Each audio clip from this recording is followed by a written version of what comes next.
you ever used the HubSpot AI to help you write some content and then thought to yourself, wow, why is this writing like it's never met my brand before? Well, then this video is for you. Welcome back to HubSpot Hacks. My name is Alexis, HubSpot consultant here on the Simplestrat team. If you're new to the channel, we provide HubSpot educational content for marketing, sales, and service professionals all across the world. Today, I'm going to be walking you through some foundational settings that every HubSpot portal needs before you lean into the AI. Because these settings don't just live in the background, it directly impacts how HubSpot is going to generate your emails, your content, score leads, and even make recommendations for next steps. So it's crucial that you spend the time to get this right. Jumping into our portal here, we are going to find our way in our navigation to the content section and then scroll all the way down and we will find the section for brand. So this is where our brand identity settings are all going to live. So we are going to want to make sure that we head up our brand kit. So if you have an existing portal, you may have been used to doing this in settings and like general, and there's a whole bunch of account defaults. All of that has now moved into this section here for our brand identity. So in the brand kit, you can confirm, make sure you do have your logos and colors and theme all selected, fonts as well. So you have those settings to use consistently across anything that you're building in the CMS side of HubSpot. But what we're focusing on today is going to be this brand voice. So this is really what's going to power what HubSpot knows to pull from in order to help generate some of the content or help refine your content or reword anything that you want to use. So you'll see there's several options here that we can go through to make sure that we're really capturing your brand, the tone, and the messaging that you're looking to grab. So we can just go ahead and click on edit. And you'll see you'll be able to enter in a couple of different options here. So some of these are going to have just like very specific check marks and things that you can select from. So you're going to obviously choose the ones that are most appropriate, again, for your product, your service, your brand, and the personality that you're trying to portray. So in this one, we're just going to simply check mark a couple of these boxes and make sure that they are fitting. And then again, same thing with our tone. We're going to choose up to 4 of the categories that are defaulted here. So some of this will take some time probably to figure out which 4 is going to be the ones that work for you. And the good thing is you can always come back and change these settings in the future. These are not locked and set in hard stone. So if you decided on a particular one and then the content you're getting is maybe leaning a little too far into that segment, you can always come back and choose something else. All right, then you're going to have some parts here where you're going to fill in the blanks yourself and really actually get to speak to HubSpot the way you want. So here, our mission, we always want to make sure that we are helping companies, specifically small to mid-sized businesses, get more out of HubSpot. That at the end of the day is all that we're trying to accomplish, and that is the mission of our Simplestrat brand. So of course, you can copy this if you already have brand guidelines and mission statements that you've set up, or you can actually refine this and take this as a time to workshop and come up with some new options for you. Then terms to avoid. I see this being very underutilized, but you definitely want to make sure that if your brand in the past, especially if you've gone through some sort of rebranding or you've shifted some things with your product or services, and your brand is associated with one thing, and maybe you're moving away from that, maybe adding that to the terms to avoid will help kind of refine your brand voice going forward. So, we can see that we've got a lot of different HubSpot agencies that are out there that create content that are also focused on small to mid-sized businesses, just like we are. So there's certain things that we want to use to differentiate ourselves, which is why we take things like supercharge and leverage here as terms to avoid, because we've seen that repeated a lot with some of our competition, and we definitely want to distinct ourselves in a different way. You've got replacement rules as well here that you can add just to make sure that if there's anything that is very sensitive that you want to make sure you have consistently throughout your messaging, like not using certain words, you can always make sure to capture those rules and make sure that we're taking those words out and replacing it with something else instead.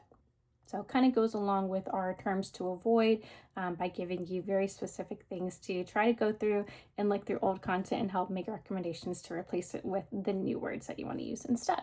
And then last, we do have inclusivity. So if there's certain things that you do want to avoid as a business, if it's things that are controversial and you don't want to include that, you can always come in here and make sure that you are check marking those options, again, if that fits with your company and brand. All right, so once you've spent some time here, really refine and think through what's going to work best if you don't already have some of these guidelines established for your brand.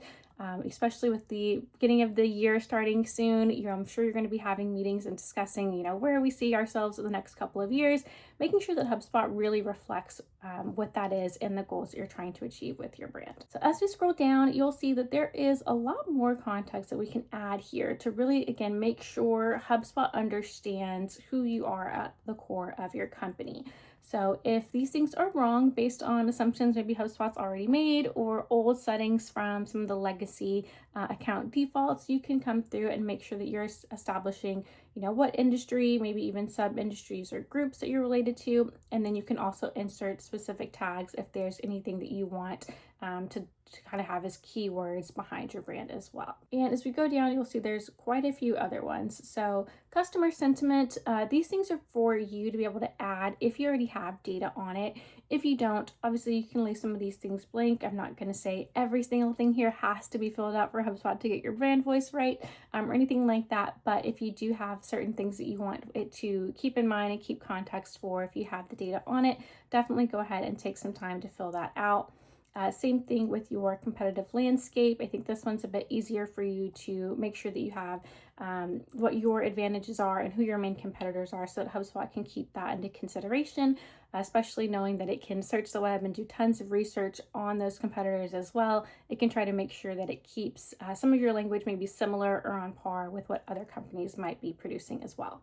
Content themes is going to be important as well. If you have like pillar pages and certain things that you really want to focus on, you can make sure that you include those topics here and make sure that this is well thought through so that, again, it's pulling in some of the right context when it's generating ideas for new content or even remixing. Then these last two are more just kind of like nice to have. So I wouldn't say these are required as much either. So technologies that you're using, if you want to keep that in mind, especially if it does help with some of the selling aspects. And then social responsibility, again, if your brand is really about, things that are environmentally friendly and eco-safe, like you want to make sure that those causes are also mentioned here and any initiatives that your company is working on. If that is a big reason why companies come to you in the first place, because they also want eco-friendly partners and things like that, you're going to want to make sure that we have those types of things. Obviously, it's not applicable to all companies and all brands. That might not always be a focus, but if it is, you definitely want to come through and add those social causes and initiatives that your company is working on. So that is it for the brand voice side of things. We also have some other optimizations that we can make sure our brand voice is taken into consideration as we work through HubSpot. So as you are thinking through what you're going to actually use HubSpot AI for, you do want to come and make sure we have those toggles on so that it is pulling from the brand voice when it's making those recommendations for your content. So if you're not using some of these items, obviously you can turn them off.